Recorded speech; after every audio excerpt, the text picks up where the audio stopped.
As the Beatles burst out the door on the fire escape and Ringo Starr yells, "We're out," it's a moment of freedom as they descend the stairs in their 1964 film, A Hard Day's Night.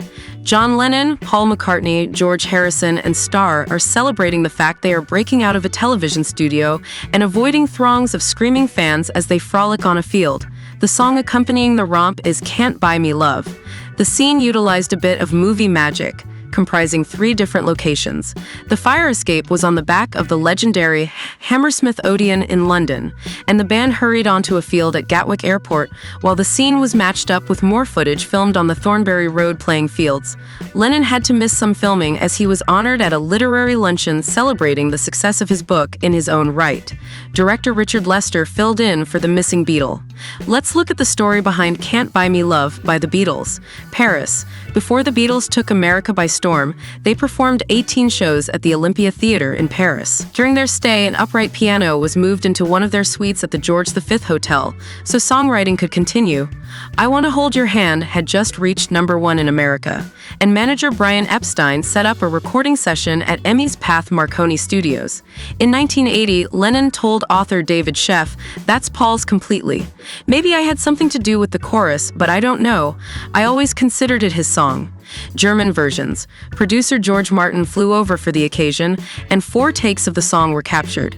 During the same session, German versions of She Loves You and I Want to Hold Your Hand were also captured, as the record label was concerned that English lyrics would not sell in Germany. The song needed a tag. Martin suggested beginning the song with the chorus. He shared his thoughts in the Beatles anthology.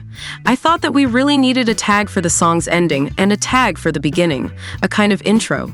So I took the first 2 lines of the chorus and changed the ending and said, let's just have these lines, and by altering the second phrase, we can get back into the verse pretty quickly." And they said, "That's not a bad idea, we'll do it that way." No background vocals. Can't Buy Me Love was the first Beatles single to feature just one singer.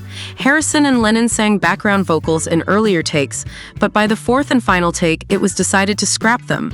Back in London, lead vocals would be added to the track several weeks later. McCartney told author Barry Miles, "Can't Buy Me Love is my attempt to write a bluesy mode. The idea behind it was that all these material possessions are very well, but they won't buy me what I really want." It was a very hooky song. Ella Fitzgerald later did a version of it, which I was very honored by. Overdubs in London. McCartney added lead vocals on February 25, 1964. Harrison updated his guitar solo on the same day. Said Harrison in the Beatles anthology, "We took the tapes from that back to England to do some work on them. I once read something that tries to analyze Can't Buy Me Love, talking about the double-track guitar, mine, and saying that it's not very good because you can hear the original one. What happened was that we recorded first in Paris and re-recorded in England. Obviously, they tried to overdub it, but in those days, they only had 2 tracks, so you can hear the version we put on in London, and in the background, you can hear a quieter one. The song is featured twice in A Hard Day's Night. Not only does Can't Buy Me Love accompany the romp in the field, but it is also used when the band runs to and from the police station." Martin said in the Beatles anthology, "It was the first film for which I wrote the score, and I had the benefit of having a director who was a musician. We recorded the songs for the film just as we would ordinary recordings, and Dick, Lester, used a lot of songs we'd already recorded. Can't Buy Me Love, for example, which was used twice in the picture, #1. The song raced to the top of the American charts after their appearances on The Ed Sullivan Show."